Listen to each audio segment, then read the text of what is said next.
Welcome to the deep dive. Today, we are stepping out of the standard studio setup. Grabbing our headsets. Exactly. We are grabbing the headsets, heading straight into the broadcast booth, and putting on our sports analyst hats. Because we have to break down an absolute tactical chess match from the Manheim Academy Manaball season. Oh, without a doubt. Game 11. Featuring the Azure Bears on the road against the Verdant Deer. A classic matchup. It really is. And just to give you, the listener, the full picture here, we're pulling straight from the official game logs, the official Manaball rule set, and even some heavily guarded confidential team strategy guides. Which were not easy to get, by the way. No, they were not. But we have them, and we're using them to see exactly how this matchup was won. So, okay, let's unpack this. I want you to imagine stepping into a massive, transparent, magical arena. It's quite a sight. Players are flying through the air, arcane energy is just sparking off their equipment, and the physical hits are rattling the glass so hard you can literally feel it in your teeth. It's an intense environment. It is. So whether you are a die-hard Manaball fan prepping for your fantasy league or, just insanely curious about how magical physics fundamentally changed the geometry of a sport, strap on your mana boots. We are diving in. And honestly, it is the perfect matchup to analyze if you appreciate the purely tactical side of the sport. Right. But before we get into the actual play-by-play, we really need to make sure we're all visualizing the exact same battlefield. Yeah. Because calling Manaball hockey in the air, it does a massive disservice to the complexity of what these athletes are actually doing. It's way more than that. Way more. We're looking at a four-dimensional environment played inside an enclosed dome. It's 210 feet long, 95 feet wide, and 30 feet high. And the defining feature of this entire arena is the concept of mana gravity. Ah, the mana stabilization field. It completely rewrites how you have to think about player movement and speed. Well, yeah, and movement is almost too simple a word for it. You really have to think about it in terms of buoyancy. Buoyancy, exactly. The dome is divided into three distinct vertical layers. You have the upper layer, the neutral plane in the exact middle, and the lower layer.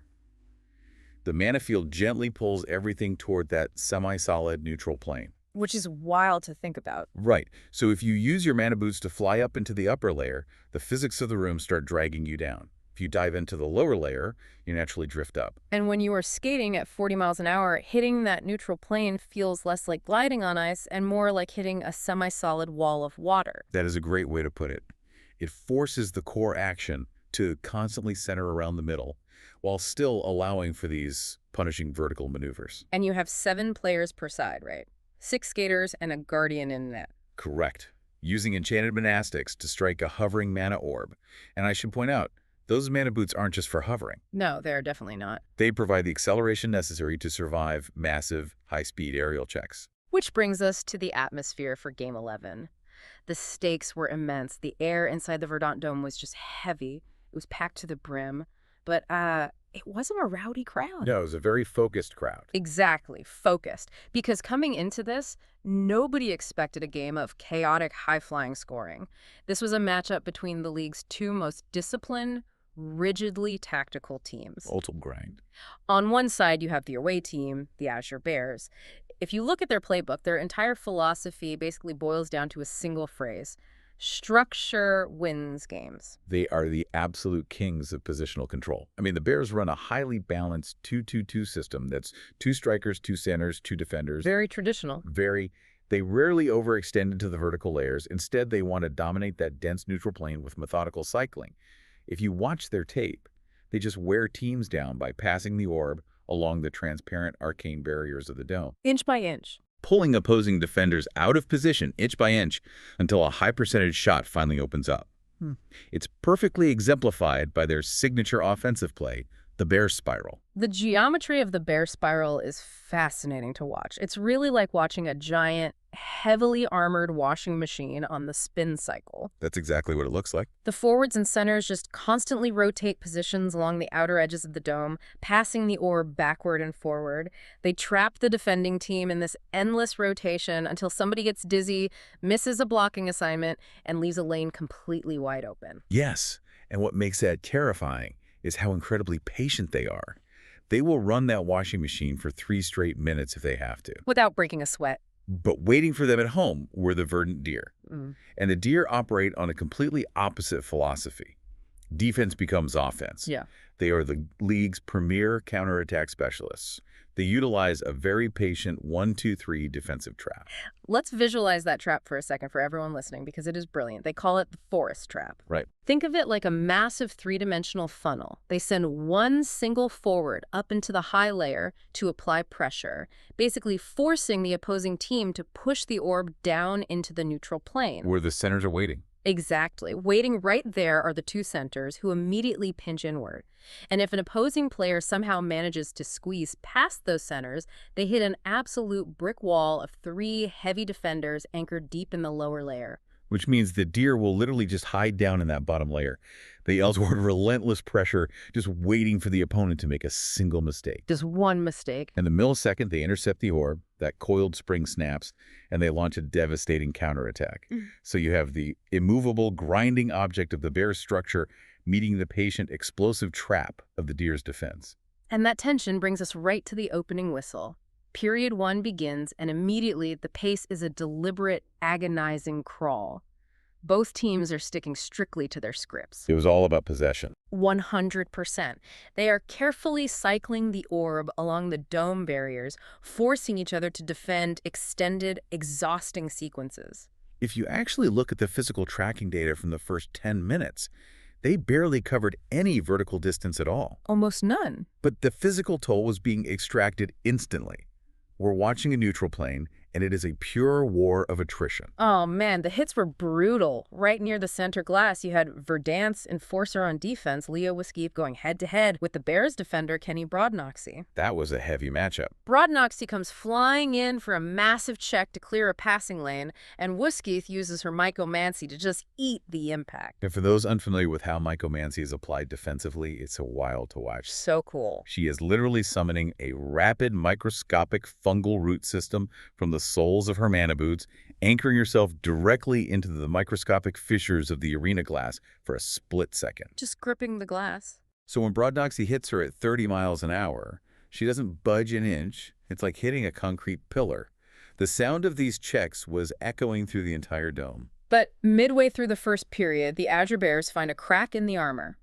They strike first, and the game logs show it was a textbook execution of their structured system. It was, but I have to say it required a moment of absolute individual brilliance to actually make it work. Oh, for sure. Freya Kroon. Yes. Bear center Freya Kroon manages to intercept the orb near center dome after a rare sloppy clear by the deer. This sequence is incredible to watch on replay. Kroon uses her zoology-enhanced reflexes. She's essentially tapping into a predatory vision state where her perception of time slows down just enough to process the spatial geometry of the entire dome. She sees everything. Everything. She spots a gap in the forest trap that is maybe 6 inches wide, and she fires an absolutely perfect thread pass right through the defensive line. And waiting on the other end is striker Chris Aaron. But catching a pass moving that fast while drifting in the neutral plane is incredibly difficult. He has to kill his momentum. Exactly. Aaron uses his aeromancy to pull it off. He creates a localized vacuum right in front of him, essentially hitting the ultimate air brakes to kill his forward momentum instantly. Such a high-skill move. He stabilizes his body, lines up the shot, and blasts it past Verdant's guardian, Carter Vobs. 1-0 Azure Bears. The away fans in the building went absolutely crazy. But when you look at the Verdant bench, there's no panic. None. None at all. And that is the beauty of their system. They are built to absorb blows. Late in the period, they answer. And this play highlights center Bannock McBain, who really becomes the silent architect of this entire game. McBain doesn't rely on raw speed. He relies on divination magic. And it's not about seeing the future in some grand mystical sense. It's about seeing half a second ahead of the play. Just a slight edge. He knows where the passing lanes are going to open before the defenders even shift their weight. He patiently grinds the orb through the offensive zone, dragging 2 Bears defenders with him, and then slips a short, blind pass right into the pocket for striker Val Magnotti. Magnotti doesn't even hesitate. He blasts a snapshot right past the Bears' guardian, Ryan Ward. We are tied at 1-1 going into the break. What's fascinating here is that despite the score, the first period went exactly the way both coaches drew it up on the whiteboard. Both systems working as intended. Freya Kroon's zoology and playmaking are dictating the Bears' offensive threats, but Bannock McBain's divination and tempo control are keeping the game entirely grounded. He is forcing the Bears into the exact kind of long, grinding, neutral plane battles the Deer want to fight. Coming out of the locker room for the second period, you could immediately feel a shift in the temperature of the dome. The energy changed. And this is where McBain really starts to dictate the entire geometry of the arena. He took over. Early in the second, McBain uses that divination again to intercept a clearing pass right in the neutral plane. He knows exactly where the Bears' defense is shifting, and he redirects the orb flawlessly to defender Briar Wood. And Wood doesn't hesitate. Wood steps all the way up from the lower layer defensive line, uses the upward buoyancy of the mana field to gain extra velocity, and just hammers a massive drive shot into the top corner of the net. Unstoppable shot. 2-1, Verdant, Deer. The momentum completely flips. This puts the Azure Bears in a highly uncomfortable position. Remember, they are a team that prides itself on ground-level, neutral plane structure. They despise flashy aerial attacks. They want to run the washing machine. They want control. Right.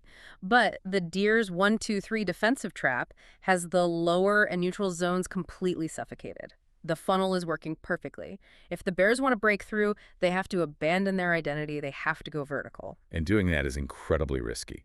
Because the moment you go into the upper layer, you are fighting the dome's physics. You are constantly drifting downward. Which makes aiming a shot incredibly difficult. Yeah. But they really had no choice. Here's where it gets really interesting. Bear striker Dial Elf Kyle completely abandons their usual grounded strategy. He launches himself straight up into the upper layer. Going against the grain. He's using kinesis magic to actively push back against the mana field's downward pull, navigating the orb drop and generating these highly dangerous, erratic chances. He's literally raining shots down from the ceiling, forcing Verdant Guardian Carter Vobs to make a series of acrobatic, incredibly sharp saves. And this is where we have to talk about Carter Vobs' mastery of graviturgy. Oh, we have to. To stop those downward spike shots, you can't just stick your monastic out. The kinetic energy of an arcane orb traveling 90 miles an hour straight down would snap your wrist. It would shatter it. Vobs is using graviturgy to momentarily increase his own physical mass. For the split second the orb hits his blocker, he effectively weighs 1,000 pounds. Unbelievable. He anchors himself to the air, deflects the attack, and resets. He put on an absolute clinic in net. It was a brilliant tactical adjustment by the Bears, though. They recognized the forest trap was suffocating the middle, so they attacked the one area the Deer intentionally leave relatively unguarded, the sky. The only option they had left. And late in the second period, that pressure finally pays off. Kroon threads another unbelievable pass, again using those Zoology reflexes to find an impossible angle through the Verdant defensive line. Elfkel is waiting just below the ceiling, fighting the gravity pull, and finishes with a quick shot past Vobs, the equalizer. We are tied 2-2 at the end of the second period. I have a question for you listening to this.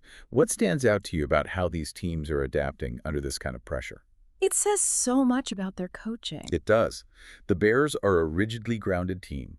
They had to completely step out of their comfort zone, fight the physics of the upper layer, and abandon their core philosophy just to crack for it and shell.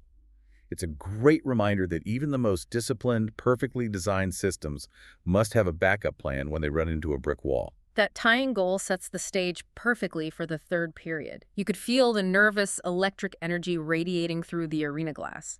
Defensive formations on both sides tightened up significantly. Nobody wanted to make a mistake. The spatial gaps they were exploiting in the second period completely vanished. Clean scoring chances were just gone. Shots were only coming from a distance, mostly desperate attempts from the perimeter. Nobody wanted to be the one to make the critical mistake that would cost them the game. When a game devolves into a pure battle of patience, the advantage heavily shifts to the Verdant Deer. It plays right into their hands. Patience isn't just a strategy for them, it is their primary weapon. They are perfectly content to sit in that lower layer and let the Bears exhaust themselves trying to force a play. Let's dig into the play-by-play for the decisive moment of the match because it perfectly illustrates that philosophy. We are midway through the third period. It has been a long, grueling, 2-minute defensive sequence where the Bears were just relentlessly cycling the orb. A textbook war of attrition. Verdant finally regains possession near center dome. McBain, who else, guides the orb forward. He uses that divination to sense a slight overextension by the Bears' defense. He slides a short pass to defender Teresa Walder. Walder winds up and fires a quick, heavy shot through heavy traffic toward the goal. Now look at the geometry of what happens next. Bears guardian Ryan Ward makes the initial save, but because of the heavy traffic, he can't absorb the kinetic energy cleanly. The rebound floats loose.